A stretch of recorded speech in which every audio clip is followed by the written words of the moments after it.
From an infinite range troop to an attack strategy that will always guarantee you a 3-star, here are 20 theoretical limits and secret things that you didn't know in Clash of Clans. Number 1. One of the strongest defenses in all of Clash of Clans has got to be the Eagle Artillery. With its high damage output and insane range, some people think it's a limitless defense, but is that really the case? Although with smaller sceneries, we can't really measure the true range of the Eagle Artillery. However, as the team have recently introduced the new mega sceneries, it's now possible to preview the Eagle Artillery full range, and we can see that it does indeed end somewhere. Rather than just shooting up into oblivion, the shots seem to recoil off of the dome of the scenery and come back for precision impact. Number 2. Builders are the foundation of our Clash of Clans village. From repairing, upgrading, and installation, they have it all, and recently they've also been experimenting with defending the village as well as rebuilding it. However, another secret that many players don't know about is their ability to teleport. If you time it correctly and summon a builder as he's jumping over a wall,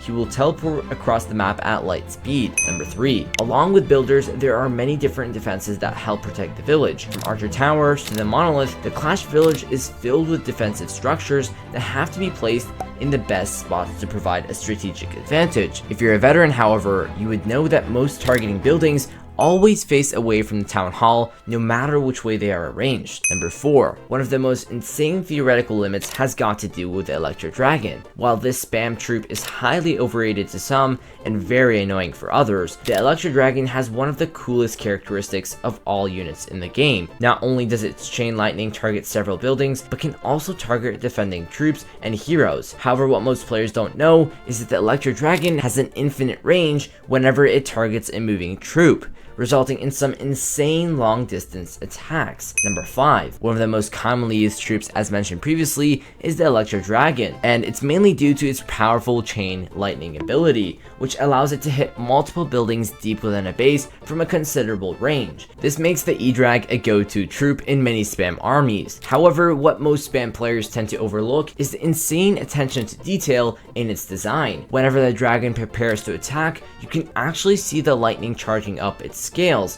one by one along its back, indicating when it's ready to unleash its next hit.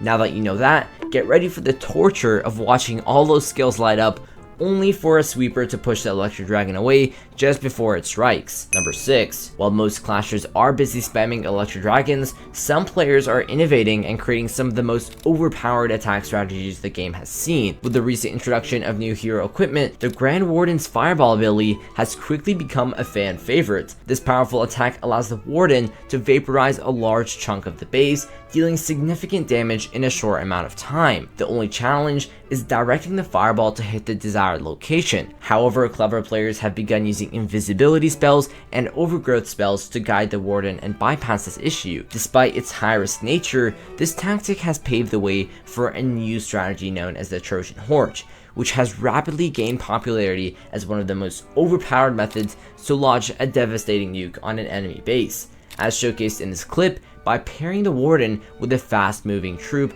and transporting that troop across the map, you can cause the Warden to follow, leading him directly through the core of the enemy base. With the strategic use of invisibility spells to shield him, the Warden can unleash his fireball, nuking the entire core. This strategy is so powerful that it can obliterate a max Town Hall 16 in a matter of seconds, leaving little to no defenses behind. Number 7. While searching for bases to attack, it can get quite boring. Not to mention, the bright cloud glare straight onto your eyes probably isn't helping. However, what veterans might know is that going into the settings of Clash of Clans, it's possible to turn on dark clouds, similar to the ones showcased in the builder base, only this time for the home village. Number 8. Treating your troops and attacking can be very fun, but when you're on the other side, it probably isn't. Getting your loot and trophies stolen right in front of you is most likely a traumatic experience, but watching your attacker 3-star your base can't feel any better either. However, sometimes it's possible to not just get attacked by one person, but several at the same time. If you are in Legends League, this can happen multiple times a season.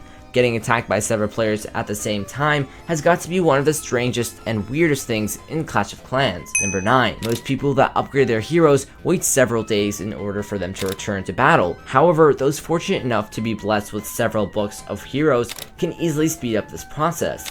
but what most people don't realize is that these books can also be used on the hero pets. Although not technically heroes, pets aid the heroes in battle, making them deserving of this book. Number 10. War attacks are a crucial part of being a clan member, and not doing them can justify the reason you were kicked, especially when you're really in a close war. Whether you are in Clan War League or Clan War, an easy way to tell whether or not a player has used their attack is to check the outskirts of the town halls. The letter means someone has left a note, a flag means someone has claimed the target, and the barbarians show how much attacks a player has remaining. Either 0, 1, or 2 barbarians can show, signifying how much attacks a player has remaining. Number 11. There are many different ways to attack in the builder base with the ability wielding troops. Some have bat spawning, transformation, or even bombs. This can result in some very interesting attack strategies or just a complete spam of the same troop, making it extremely difficult to identify which troop is which. What most players overlook is that by holding down on the troop icon, the selected unit will glow purple, indicating that it's been selected. Number 12. After many days of hard work, many players can see an amazing sight of a filled storage. But what really bothers some players is that although it may be filled, it doesn't necessarily look that way. Zooming in closely, it's painfully clear that the storage doesn't fill up 100%. What makes this even worse is even with an overfilled storage, it is still not possible to see a completely filled bar. Although this is just a visual glitch, it is definitely an OCD trigger. Number 13. Clash of Clans has many different troops for you to combine and build the best armies. Some of these units may be less heard of than others, especially when the Electro Dragon is an option. One of the best troops, however, is definitely the Super Witch, as it spawns those giant skeletons, but what most people don't know is that these big boys actually have a name. By visiting the skeleton's description, you can see that the giant skeleton is named Oscar. Pretty interesting. Maybe he's Larry's older brother. Number 14. Another interesting troop description that many players don't check is that of their Dark Elixir troops. For instance, going on the Headhunter, one of the most overpowered support units, we can see that it's actually a girl. Just like the P.E.K.K.A, an interesting surprise. I guess it's important to check these descriptions every now and then. Number 15. Discussing something that's a little less wholesome is that of the super troops.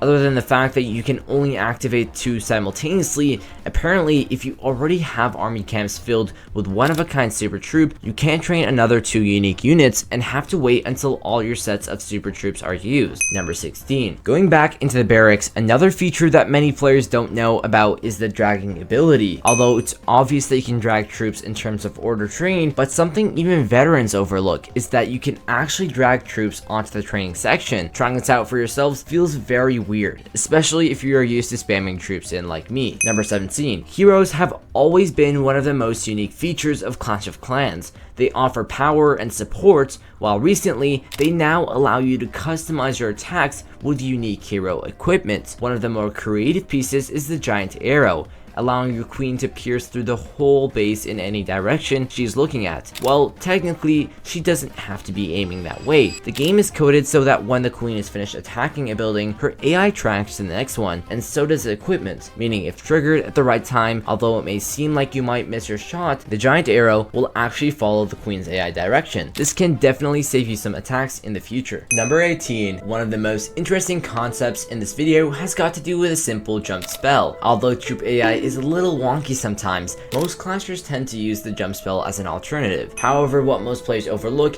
is the fact that the troops are smarter than they look. As shown in this clip, most troops not only take into account the routes they have to take, but also the duration of route, meaning that if the jump spell was about to run out, it's a better alternative to just run past it instead. Number 19. One of the coolest upgraded buildings in Clash of Clans is the laboratory. Not only does it allow you to upgrade your troops, but it also looks amazing. The coolest part, however, is the spinny corkscrew at the top that often spins counterclockwise, even though it looks like it's spinning clockwise. Number 20. The best part about completely destroying bases in Clash of Clans is sometimes the rewards you get from the end, or the sheer satisfaction that you beat the base with several troops and spells to spare.